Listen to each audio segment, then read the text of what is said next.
Hey, what is going on, YouTube? Aaron here. We are back, ladies and gentlemen. And guys, we got a massive teaser trailer yesterday from the World of Warships Legends YouTube page. And let's just go ahead and rip half, if not all, of their video here. The Rhode Island, the SEVASTOPol, and the Orkan W are going to be a part of a 3-ship campaign with free Admiralty backing here. And yeah, I don't want to get copywritten here, but it looks like both of these legendary tier ships are going to be rather decent, at least from the few stats and consumables that they have shown on the screen here. The SEVASTOPol is going to have a decent Sigma. The Rhode Island's going to have enhanced secondaries as well as a radar consumable. And we're going to go ahead and review a few of these ships, but it's going to be a 3-ship campaign with free Admiralty backing. Now, what I'm guessing is you will be able to get one of these ships for free, of course, if you complete probably maybe a little bit harder campaign. I hope it's similar, so that way there's not an excessive grind. But basically, after that, you will probably have to pay a good amount, 25,000 or so doubloons for the other ship. So as soon as they come out, hopefully Wargaming will give them to me in a somewhat of a test phase, and I will showcase them for you and give you guys my thoughts, honest thoughts and opinions on those ships. But let's go ahead and review the Rhode Island here, an American Special Premium Tier 10 battleship. She'll be, of course, legendary in our game, but basically a Super Florida with 356 millimeter guns, but she does have 12 of them. So it should be a fun ship to play. Again, those medium caliber guns, especially at legendary tier, you will not be. You will have to basically, use logic, right? If someone is broadside, you definitely want to smash with that American AP. But if they are not, then you want to definitely use the HE, as the HE will be a decent with the large shell volume. So, like I said, it looks like a fun ship. She's got a decent amount of health here. Maybe not the top of the tier. I don't know if they'll give her more health, but she's going to be a little bit faster. So think of like the French battleships in terms of flanking and different things like that. So 33 knots here, as well as a 31% fire chance, according to of course, the Wikipedia stats. You couple that with a 22-second reload and a radar consumable, then yeah, this ship should be pretty fun. On top of that, as they mentioned in the video and as it is indicated here, a 7.5 kilometer base range of the secondaries. Now, typically it's not as much as the PC stats typically provide, but sometimes it is. So we're looking at maybe an 11.7 or maybe even 12. I'm not exactly sure of the direct, calculation to draw that over from this 7.5 base here. But typically on those secondary ships, especially like Schlieffen and things like that, with fully upgraded commanders, you can push that out to 11 plus. So something to keep note of. The AA defense is, typically pretty good for American battleships. But let's go ahead and review her pros and cons. Accurate main battery, quick reload there. AP shells have improved ricochet angles, improved secondary accuracy and range, high speed and fast rudder shift. So almost a super cruiser. And I do think when I said decent HP pool, that is a little bit small comparatively. So considering some, battleships at the tier are like 100,000 or 90,000, 74,000 actually isn't that much. And they actually have that listed as a con. So weak armor, small HP pool, and below average gun caliber. So yeah, you will be,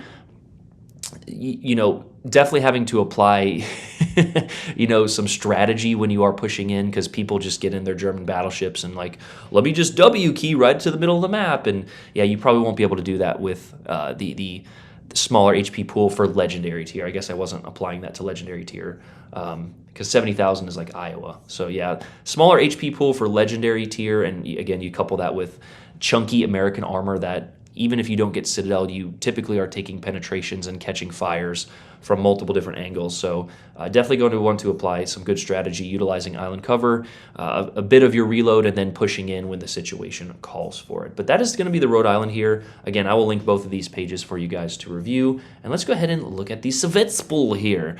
Yes, it's the SEVASTOPol. So the super cruiser, essentially, with the German company Krupp, delivering 6 guns here, 3x2, 380s. So sort of a super cruiser type battleship, if you will. I'm going to be honest, I wanted the Moskva with the 220s and the railguns, but we have Petro, and of course we have Stalingrad. So this is basically like a Stalingrad with Gneisenau guns if they were accurate. So yeah, 24-second reload here is only 6 guns. So in the ABX turret design, you are limited a little bit on, of course, overall alpha with that, but they're supposed to be really accurate. Only time will tell. 62,000 health. So yeah, comparative, to the Rhode Island, which is a battleship, this cruiser definitely has a good amount of health overall. Now, something you are lacking that I did notice when I was reviewing this is you do not have access to a surveillance radar. So you are going to be rather weak in terms of just overall effectiveness in terms of team play. But in terms of just having fun, I'm really excited to try this ship.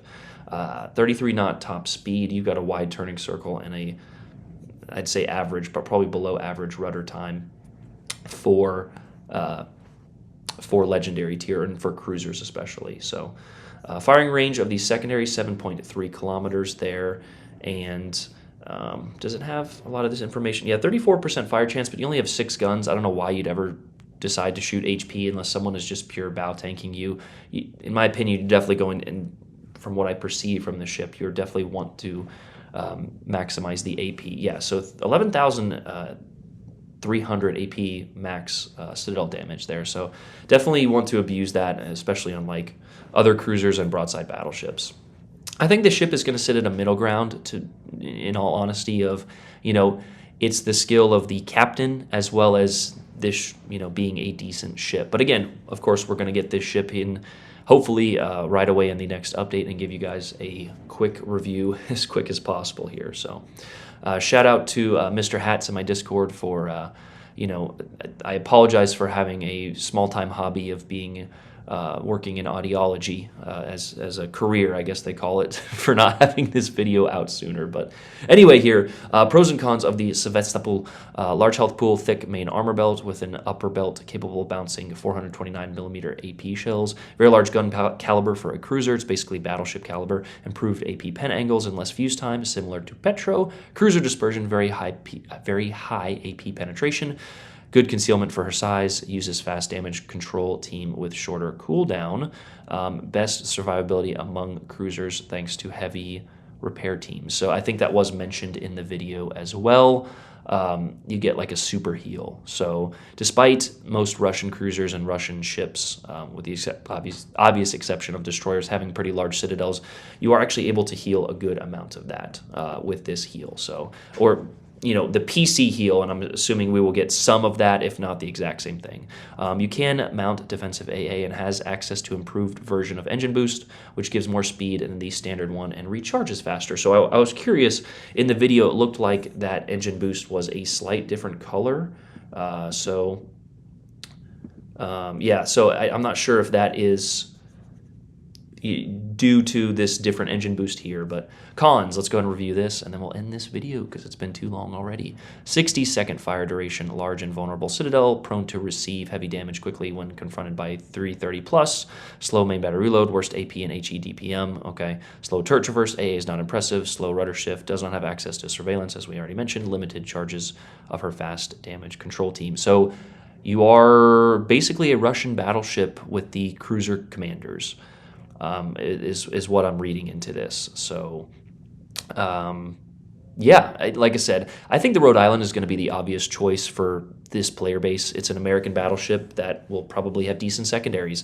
So that is like Class A, what this community wants. But I am also in love with the Russian cruisers. I think they're the best in the game. But yeah, that is what we're getting. And you guys have already seen the Orkan. I don't know why you would ever choose that, but that is probably going to be, I don't know what that'll be in just terms of this campaign and Admiralty backing. Hopefully one of them is completely free and you have to pay for the other one. I'm not 100% sure how that's going to work, but that's typically how our 2 and 3 ship campaigns do work there.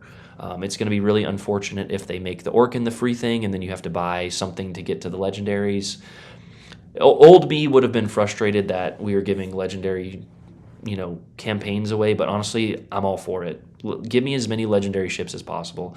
The game is finally, in my opinion, somewhat balanced at legendary tier, but we're still missing half of the Russian ships. We don't have a Russian battleship. I mean, this is the closest thing that we have to a Russian battleship. Kremlin, hopefully by summer of 2030. But yeah, that's the video. Those are the 2 ships. Well, there's a third, but we're not reviewing that one because we already have it. But yeah, that's all we got for this one. Love you guys. Have a great day, man. Tell someone you love them. AA Ron out. Peace.